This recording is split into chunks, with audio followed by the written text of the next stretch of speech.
Hello बच्चों, कैसे हैं आप सब लोग। I hope you people are doing well. I hope आपने प्रीवियस वीडियो को देखा होगा। If you have not watch, जाके पहले उसे देखिए, तब आपको ये टॉपिक अच्छे से समझ में आएगा। Now we are starting with the topic chemical equations. Let's get started.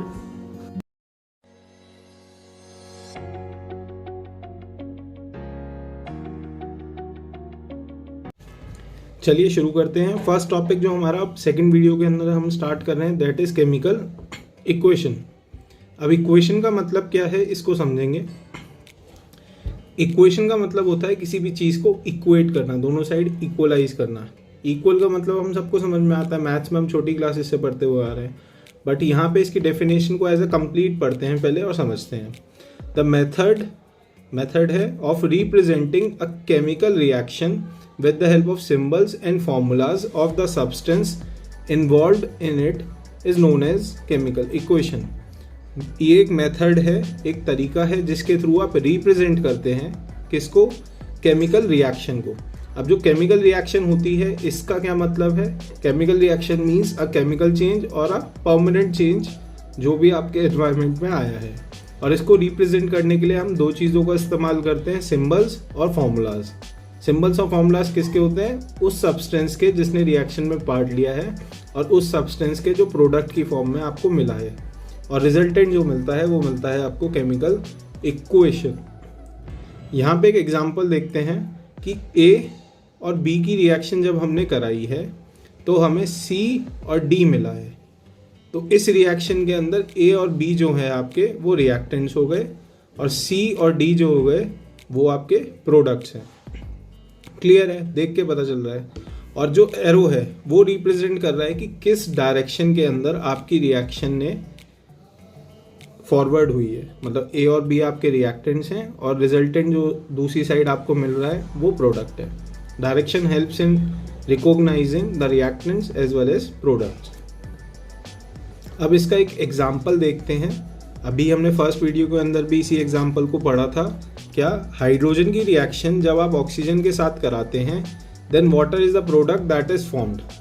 यहाँ पे हमने इसको जनरल लैंग्वेज में लिखा है बट नीचे इसको सिंबल्स की फॉर्म में। हाइड्रोजन का रिप्रेजेंट करते हैं H2 गैस की स्टेट में, और ऑक्सीजन जो रहता है हमें पता है O2 की फॉर्म में रहता है, तो उसको रिप्रेजेंट करा और रिजल्टेंट बना H2O। बट ऐसा ज़रूरी नहीं कि सब लोगों को इस तरीके से समझ में आए। भाई H2 + O2 गिव्स H2O। अगर लेमैन या कॉमन मैन की लैंग्वेज में बोलेंगे तो उनको बहुत दिक्कत होगी। बट रिप्रेजेंटेशन का काम होता है हमारी लाइफ में ईज लाना, हमें समझाने में हेल्प करना। तो इसलिए दोनों ही तरीके से आंसर आपका करेक्ट होता है इक्वेशन को लिखने के लिए। नीचे लिखा हुआ है, पढ़ सकते हैं आप। In the first equation words are used and in the second symbol of the substance are used to represent the chemical equation. ठीक है, अब हमने केमिकल इक्वेशन को तो देखा है। बच्चों मैं एक्सपेक्ट कर रहा हूँ आप सबसे कि आप सारे पॉइंट्स को वीडियो को रोक रोक के लिख रहे हैं, क्योंकि ये आपके प्रॉपर नोट्स हैं। आपको कोई एनसीईआरटी की अलग से कोई रिफ्रेशर है, कोई बुक पढ़ने की ज़रूरत नहीं है। अगर आप यहाँ से पढ़ रहे हैं, वीडियो को ढंग से देख रहे हैं, पॉज करके सारे नोट्स बना रहे हैं, तो आपका काम हो जाएगा। आपके मोर देन सफिशिएंट है for the boards. Third topic जो हम लोग देख रहे हैं दैट इज इस केमिकल इक्वेशन को बैलेंस कैसे करें। इसका मतलब है बैलेंसिंग अ केमिकल इक्वेशन। अब सबसे पहले ये समझते हैं इसकी नीड क्यों है। मान लेते हैं मैं आपको एक एग्जांपल देता हूँ केमिकल चेंज का। क्या एग्जांपल लेते हैं कि आपको मैंने दिया 1 लीटर वाटर या 1 kg वाटर और 200 ग्राम्स शुगर, और आपसे कहा शुगर सिरप बनाइए। तो आपको क्या बनाना है, शुगर सिरप। तो शुगर सिरप आपका हो गया प्रोडक्ट, और वाटर और जो शुगर है वो आ गए आपके रिएक्टेंट्स के अंदर। अब आप जब इन दोनों को मिक्स करेंगे तो क्या कभी ऐसा पॉसिबल केस है कि 1000 ग्राम वाटर और 200 ग्राम आपने जो शुगर लिया उनको मिक्स करें और आपका रिजल्टेंट प्रोडक्ट यानी कि जो बना है वो 1000 + 200 1200 ग्राम से ज़्यादा हो जाए। सोचो, क्या भी ऐसा पॉसिबल है? Answer is no. ऐसा क्यों है? क्योंकि जितना आप रिएक्टेंट के अंदर चीज़ें लेते हैं उससे कम या उसके इक्वल ही प्रोडक्ट मिलेगा, कभी भी उससे ज़्यादा नहीं मिल सकता है। ऐसा कभी भी पॉसिबल नहीं होगा कि जो आपका प्रोडक्ट है रिएक्टेंट से ज़्यादा हो। अच्छा, जब भी हम केमिकल रिएक्शन लिखते हैं, ये केमिकल इक्वेशन को रिप्रेजेंट करते हैं, तो हमारे साथ दिक्कत क्या आती है, हमें एक सेट ऑफ डिफाइंड प्रोडक्ट मिलता है बट अमाउंट कभी भी मेंशन नहीं होती है, amount in terms of number. यहाँ पे हमने नंबर्स की बात करी है, क्वांटिटी को कुछ भी बोल सकते हैं आप, क्वांटाइज कर सकते हैं, लीटर में बोल सकते हैं, केजी में बोल सकते हैं, व्हाट्सएवर इट इज़, बट हमारे को बैलेंस तो करना है भाई। आप 1200 ग्राम रिएक्टेंट लेंगे तो प्रोडक्ट भी तो 1200 ग्राम मिलेगा या उससे कम मिलेगा। मैं आपको कह रहा हूँ कि आपने 600 ग्राम 600 ग्राम्स तो वाटर लिया और 100 ग्राम उसमें शुगर मिलाई और प्रोडक्ट मिल गया 1 kg, तो बैलेंस आउट करना पड़ेगा ना कि प्रोडक्ट तो चलो मान लेते हैं हम 1000 ग्राम बनाना है, तो उसके रेशियो के हिसाब से वाटर भी ऐड करना पड़ेगा और शुगर भी ऐड करनी पड़ेगी। तो यहाँ पे रिएक्टेंट्स और प्रोडक्ट्स को बैलेंस करने को हम केमिकल इक्वेशन के अंदर बैलेंसिंग कहते हैं, और जनरली ये पेपर में 1 to 2 मार्क्स के अंदर आप एक्सपेक्ट कर सकते हैं। यहाँ पे हम एक एग्जाम्पल के थ्रू बहुत अच्छे से समझेंगे। एग्जाम्पल आपके सामने है स्क्रीन पे, देखिए सब लोग। आपने लिया जिंक की रिएक्शन H2SO4 से कराई। H2SO4 होता क्या है, कोई बताएगा? H2SO4 होता है सल्फ्यूरिक एसिड। सल्फ्यूरिक एसिड के साथ कराई तो ZnSO4 मिला प्लस H2 मिला। इस रिएक्शन को हम सेकंड चैप्टर में भी देखेंगे, पॉपअप टेस्ट के नाम से बहुत फेमस रिएक्शन है। तो इन दिस इक्वेशन एलिमेंट्स क्या क्या रिएक्ट कराया आपने, जिंक कराया और H2SO4 जो आपका एसिड है उसके अंदर क्या है, हाइड्रोजन, सल्फर और ऑक्सीजन। तो जितना अमाउंट आप रिएक्टेंट की साइड लेंगे उतना ही प्रोडक्ट की साइड लेना पड़ेगा, ठीक है। इसको करना देखते हैं। उससे पहले एक पॉइंट है आपका नीचे नोट, इसको बहुत ध्यान से पढ़ लीजिएगा क्योंकि मैं कम से कम 3 या 4 सेट पेपर्स के देख चुका हूँ फ्रॉम लास्ट 5 ईयर्स जिसके अंदर ये क्वेश्चन आ जाता है, what is a skeletal equation. सब सर पकड़ के बैठ जाते हैं क्योंकि स्केलेटल होता है। सर स्केलेटल तो हड्डियों के ढांचे को कहते हैं, शायद स्केलेटन से ही कुछ रिलेटेड होगा, बायोलॉजी का टॉपिक होगा शायद। तो ऐसे स्टूपिडिटी वाले आंसर नहीं है, सामने सामने लिखा है। जब भी कोई रिएक्शन बैलेंस्ड फॉर्म में नहीं है तो उसको स्केलेटल इक्वेशन बोलते हैं। N unbalanced chemical equation is called a skeletal equation, ठीक है, कोई दिक्कत नहीं है। चलिए देखते हैं इस रिएक्शन को कैसे बैलेंस करना है। अब इस रिएक्शन को बैलेंस करने के लिए आपको सेट ऑफ रूल्स को फॉलो करना पड़ेगा, एक स्टैंडर्डाइजेशन मेथड पढ़ना पड़ेगा। पॉइंट्स को लिखते रहिएगा और देखते रहिएगा क्या बता रहे हैं हम लोग। तो सबसे पहले to balance a given chemical equation steps need to be followed. Steps क्या हैं? सबसे पहले आपको ये पता होना चाहिए किसी भी रिएक्शन के फॉर्मेशन के अंदर, यहाँ पे जो हम रिएक्शन ले रहे हैं वो क्या ले रहे हैं, Fe दैट इज आयरन, उसकी रिएक्शन वाटर के साथ करा रहे हैं H2O और रिजल्टेंट मिलेगा Fe3O4 प्लस H2O। तो इन सब के अंदर हमें देखना है एलिमेंट्स क्या हैं। कंपाउंड्स की बात नहीं कर रहे, एलिमेंट्स क्या होता है, हाइड्रोजन, आयरन, ऑक्सीजन, ये जितने भी हैं ये सारे इसके एलिमेंट्स हैं। अब हम करते क्या है, एक टैबुलर फॉर्मेट में लेते हैं, एक टेबल फॉर्मेट बनाते हैं जिसके अंदर सबसे पहले कॉलम बनाते हैं हम एलिमेंट्स का, देन हम कॉलम बनाते हैं अपना रिएक्टेंट्स का और उसके बाद कॉलम बनाते हैं प्रोडक्ट्स का। एलिमेंट्स के नीचे एलिमेंट्स के नाम लिखे जाते हैं, जैसे पहला Fe दिख रहा है, ऑब्वियस सी बात है, दूसरा हाइड्रोजन दिख रहा है H2O के अंदर है और तीसरा ऑक्सीजन। डन। उसके बाद रिएक्टेंट्स का अमाउंट लिखते हैं, Fe के आगे कोई नंबर नहीं है इसका मतलब 1, H2O में H के आगे 2 है तो 2, O के आगे कुछ नहीं है तो 1। अगर नंबर लिखा होता है तो आप वो नंबर लिखते हैं, अगर कोई भी नंबर नहीं लिखा किसी एलिमेंट के आगे तो आप 1 लिखते हो उसे। ये भी एक पॉइंट है, कई बार बच्चे कंफ्यूज हो जाते हैं 0 क्यों नहीं लिख रहे। प्रोडक्ट्स की साइड आते हैं, Fe3O4, Fe के कितने हैं, 3 हैं तो यहाँ 3 लिख दिया हमने, वहाँ 1 था, प्रोडक्ट में 3 बना, यहाँ 2 था, O कितने हैं आपके 4 और लास्ट है हाइड्रोजन 2। अब आप लोग समझ पाएंगे मैं क्या कहना चाह रहा हूँ। आपने आयरन का एक पीस लिया, और प्रोडक्ट कितना मिला 3, यहाँ 2 आपने रिएक्शन के अंदर यूज करे हाइड्रोजन, प्रोडक्ट मिला 2 तो बैलेंस्ड है। तीसरा है, एक तो आपने ऑक्सीजन लिया और प्रोडक्ट में कितने मिल गए 4। समझ में आ रहा है क्या कहना चाह रहे हैं? बैलेंसिंग क्यों जरूरी है भाई? अगर 3 बनाने हैं तो 3 लेने भी तो पड़ेंगे, तभी तो आपको प्रोडक्ट मिलेगा। अगर 4 ऑक्सीजन बनाने हैं तो 4 ऑक्सीजन इस साइड भी तो लेने पड़ेंगे, ठीक है।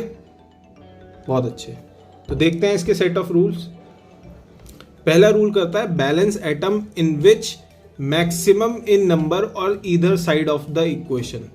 या तो LHS और RHS दो टर्म हम लोगों ने यूज करी हैं किसके लिए, फॉर डिफाइनिंग रिएक्टेंट्स और प्रोडक्ट्स। रिएक्टेंट्स या प्रोडक्ट्स में से कोई सा भी एक ऐसा एलिमेंट उठाइए जिसका नंबर सबसे बड़ा हो। सबसे बड़ा किसका है देखते हैं। तो सबसे बड़ा जो नंबर हमें दिखाई दे रहा है, देखिए यहाँ पे, वो है ऑक्सीजन का 4।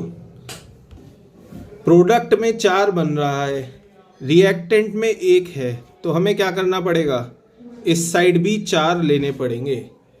ऑक्सीजन को रिएक्टेंट साइड भी 4 लेना पड़ेगा। तो ऑब्वियस सी बात है, हमें कुछ एक्टिविटीज परफॉर्म करनी पड़ेगी। देखते हैं क्या करना है। देखो हमने क्या करा, रिएक्टेंट साइड पे हम लोगों ने उसको 4 से मल्टीप्लाई किया। देखो रिएक्टेंट साइड पे 4 से मल्टीप्लाई करा।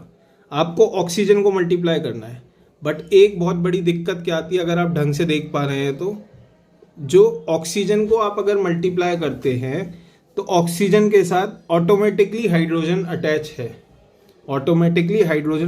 है, क्योंकि ये पूरा एक वाटर का मॉलिक्यूल है। वाटर का मॉलिक्यूल क्या कहता है कि अगर आप ऑक्सीजन को 4 गुना करेंगे तो उसके साथ अटैच जो भी चीज़ें हैं उनको भी आपको 4 टाइम्स लेना पड़ेगा।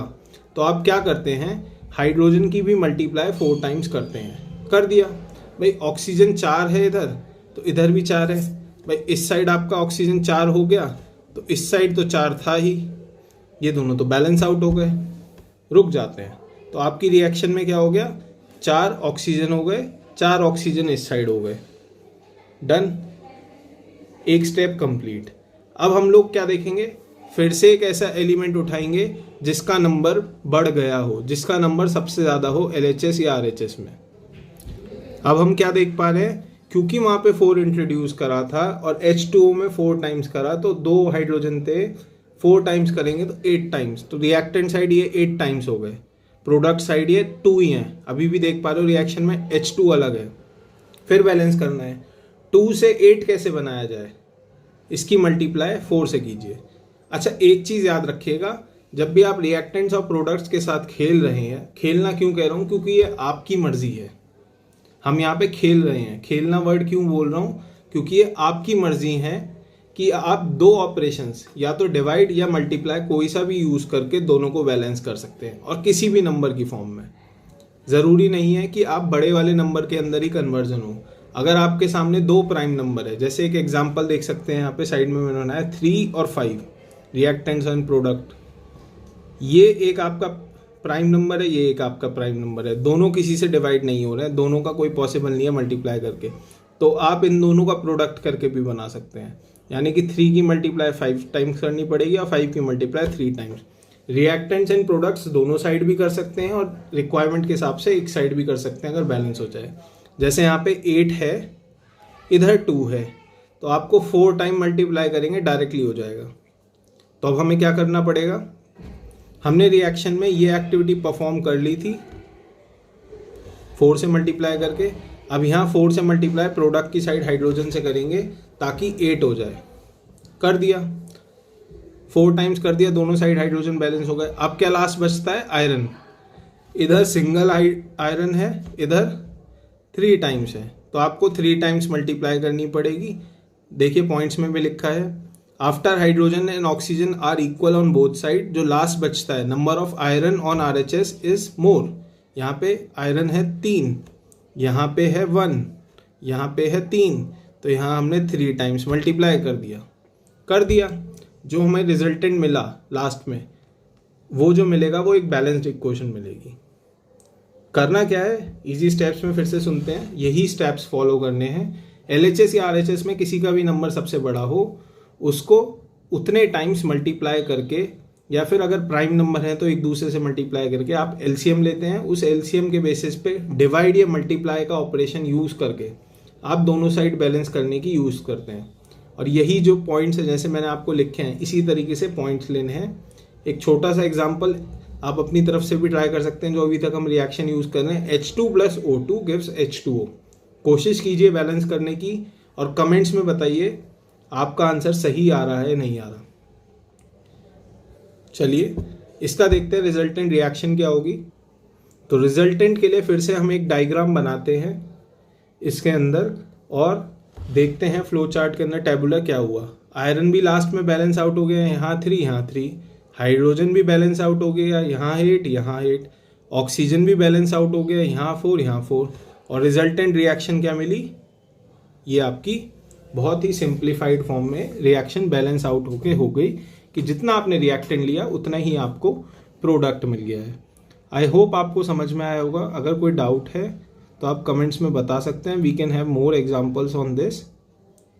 और for practice you can go for NCERT back exercise questions.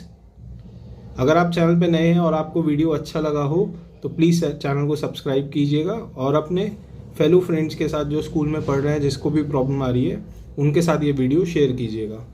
आगे कमिंग वीडियोस में इसके और टॉपिक्स आगे के डिस्कस करेंगे।